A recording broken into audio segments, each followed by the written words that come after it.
then down there is Beth. I've just noticed a free anchor down there. She's coming to rescue me. Am I getting in that? Yeah, sorry. We're here. Oh, there. Hey, everybody, look, it's Beth. You all know Beth. Morning. And are you grounded currently at the moment? Yes, yeah, we're on the hard, yeah. There's about half a foot of water underneath about it. Right. There's the canal. Look at this. Isn't that amazing? Yeah, It's the bridge where we were. Now, there's that anchor. It's intact. There's nothing wrong with it. Yeah, absolutely. I think it's. Is it even attached to anything? No, it's not. It's just sitting It's there. just an anchor. Anybody want an anchor? Oh yeah.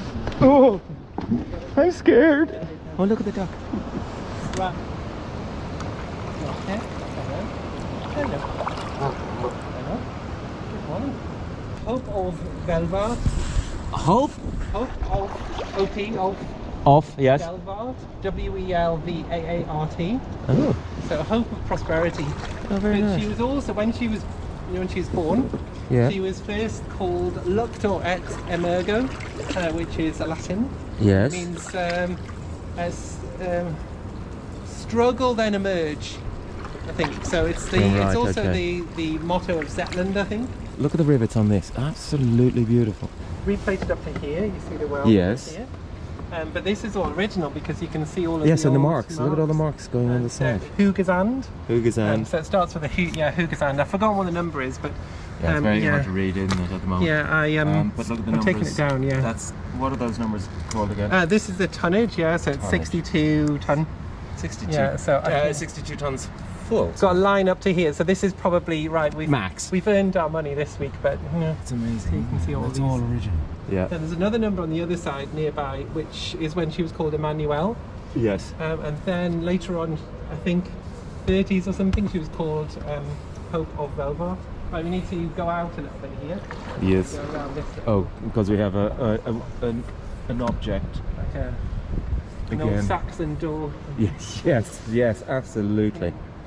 Yeah, all those new anodes. Yeah. Everything's nice and shiny on this boat. New plate in the That's bow. you, is it? This isn't me, no. No. But So you didn't have to do any overplay? Well, no, I did have to do 2 patches. They only noticed it because there was water, a little bit of water in the bilge, which was bleeding out. So when she was in dry dock, there was little Oh, it was pools coming of out? water. Yeah. So there's tiny little pinholes. So that was overplated all the way to the bow as well. Yeah. Oh, that's it. That's it. Now I'm going to do old man. What are the dimensions of your boat? It's 20 meters hull. Yeah. But with the bowsprit and the rudder, it's about 21.85. And with the extras. And then 4.6 meters wide. So shall I show you the winch? Who did the reconditioning? Strickwerder Leernen, I think. But they're a company in the Netherlands. So I bought it from them and then we sent it over. It took forever and it was super complicated after Brexit because you can't just send things to someone else anymore. If I could have gone over in a van and picked it up in the past, Well, you but went this in a time I couldn't.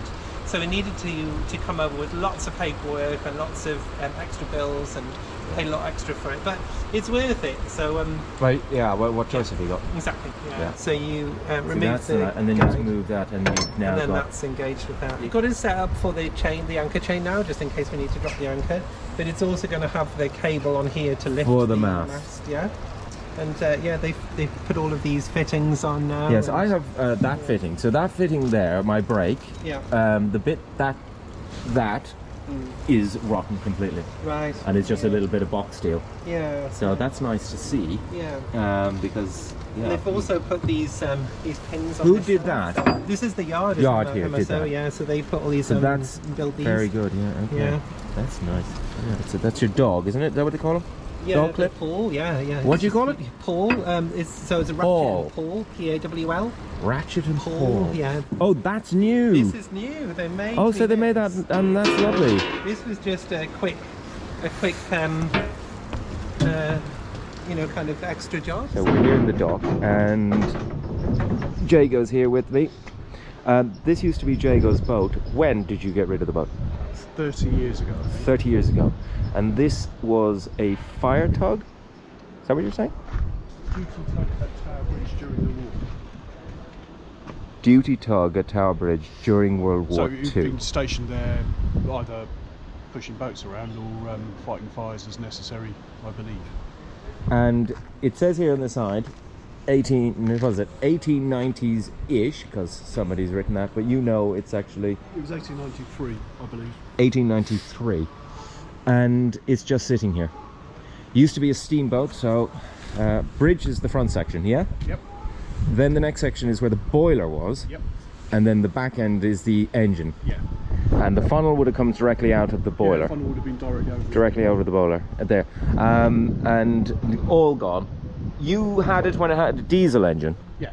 They'd been re-engined in the 50s, I believe, just after the war, and then went out of service in the late 70s, I think, and then had been floating about various different owners, kept pretty much as it was, and then unfortunately it's had all of its superstructure chopped off for living accommodation at some stage. So the point being is that you had this boat as with the bridge, and all the superstructure was still in place. Yeah.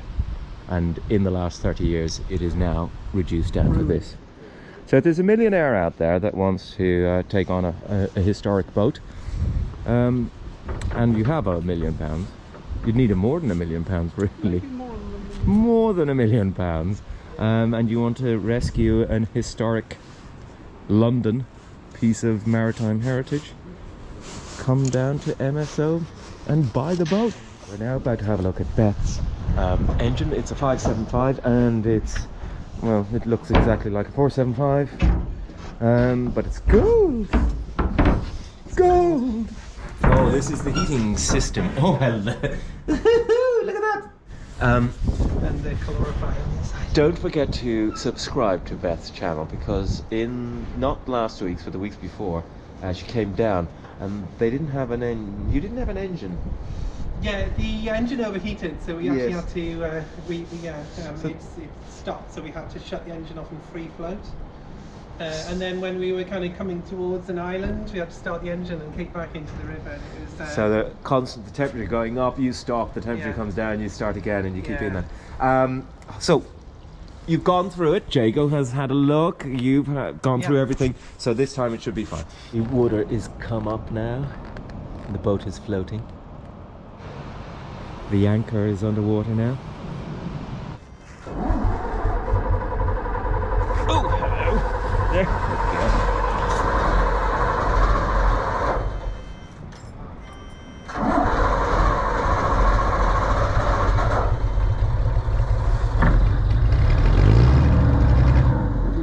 That's the soot out of it.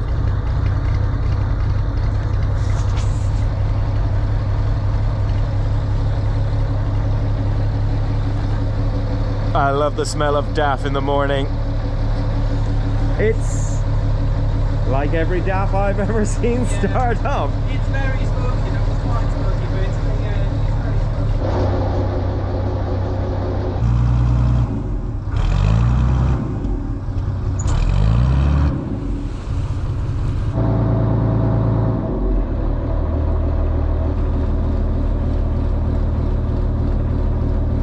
I have wood. Beth, have you got wood? sadly, no. No. I was just trying to get through this itty bitty gap here, and this is why I have my wood.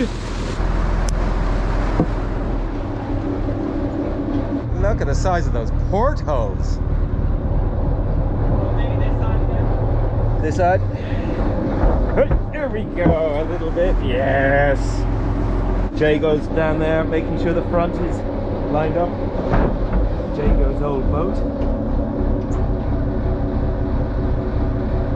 So we're turning to point into the Thames. The Thames is over there. That is the lock taking the Thames into the canal.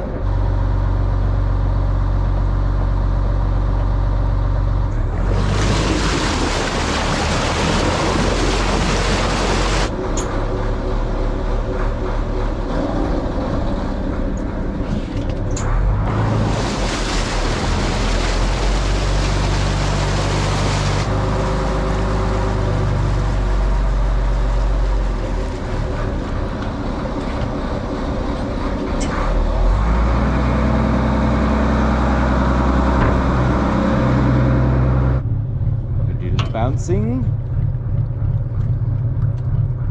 And then we are straightened up and ready to go.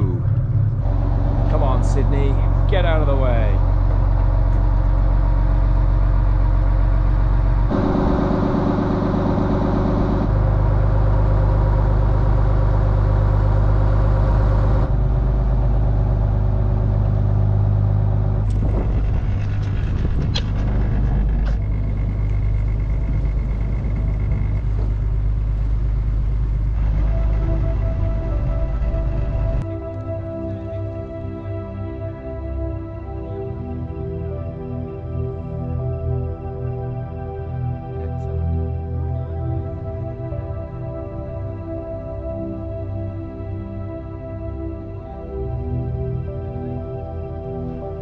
I've not been on this side of the Thames. I've come from up here into that lock in my journeys, and in fact the Georgia videos is when I did that last in 2020. And we're now heading down the river towards, well, we're in London, but towards the city centre.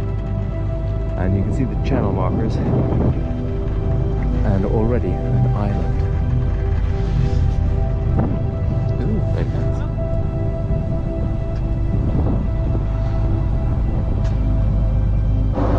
Look at the massive nests. Real estate around here is very expensive, Beth. Isn't that right? Absolutely. So these are the birds, elite of the bird kingdom, in their penthouse nesting arrangements. What is the bridge coming up ahead? So the Kew Bridge. Kew Bridge It is coming up here. named after Stanley Bridge. Now, rowers. Rowers need to stay to this side Of the channel going up markers. the right hand side. Well, not necessarily the channel markers, but they need to keep to the side of the river. There are channels where the rowers should keep, Right. and there are only set locations where they should cross the river.